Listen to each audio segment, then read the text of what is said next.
High welcome to SR media. ఆంధ్రలో police వ్యవస్థ ఉందా? ఆంధ్రప్రదేశ్ లో జరుగుతున్న పరిణామాలు చూస్తుంటే ప్రతి ఒక్కరికి ఇదే అనుమానం కలగకమానదు. రాష్ట్రంలో ప్రతిరోజు ఏదో ఒక మూల హత్యనో హత్యాచారమో ఏదో ఒక క్రైమ్ జరుగుతూనే ఉంది.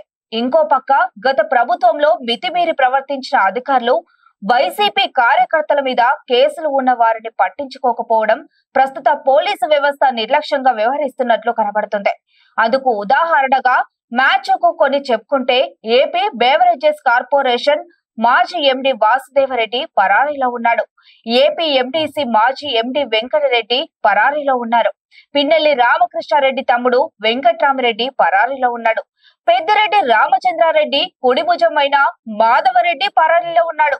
పెద్దిరెడ్డి రామచంద్రారెడ్డి పిఏ శశాంక్ పరారీలో ఉన్నాడు. వల్లభనేని వంశీ పరారీలో ఉన్నాడు. అబ్బో, ఈ లిస్టు రోజు రోజుకి పెరుగుతుంది. ఇవి అన్ని చూస్తుంటే పిల్లి గుడ్డిదైతే ఎలుక ఏదో చూపించింది అనే సామెత గుర్తుకు రావడంలే.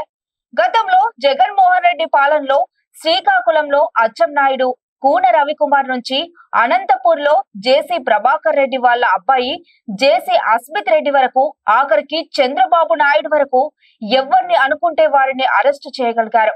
కస్టోడియల్ టార్చర్ చేయగలిగారు. చంద్రబాబు ప్రభుత్వం పోలీసు డిపార్ట్మెంట్ లో తనకు అనుకూలమైన మెకానిజం సెట్ చేసుకోవడం దాదాపు ఓ కొలిక్కి వచ్చింది. గతంలో జగన్ ప్రభుత్వం నమోదు చేసిన ఒక్క కేసులో కూడా అరెస్ట్ అయిన వారి పాత్రను నిర్ధారించే సాక్ష్యాధారాలు లేకున్నా కేవలం రాజకీయ కక్ష సాధింపు ధోరణితో మాత్రమే అరెస్టు చేసి హింసకు గురి చేశారు అనేది నిర్వివాదాంశం. కానీ నేడు కొత్తగా బాధ్యతలు స్వీకరించిన ప్రభుత్వం గత పాలనలో జరిగిన అవినీతి, అరాచకాలు, ఆక్రమణలు, దాడులు, దౌర్జన్యాల మీద దృష్టి పెట్టగానే పుంకాలుగా సాక్ష్యాధారాలు దొరుకుతున్నాయి. కాబట్టే నేడు ఎలుకలు మొత్తం కలుగులో దాక్కుంటున్నాయి అని, ఏ ఎలుక ఏ కలుగులో దాక్కున్నా సరే, పొగబెట్టి అయినా సరే ప్రతి ఎలుకను బయటకు లాక్కు రావాల్సిందేనని, వీళ్ళు అధికారాన్ని అడ్డు పెట్టుకొని సాగించిన బరితెగింపుకి తగిన గుణపాఠం చెప్పి తీరాల్సిందే అని కూటమి కార్యకర్తలతో పాటు సామాన్య ప్రజలు కూడా భావిస్తున్నారు.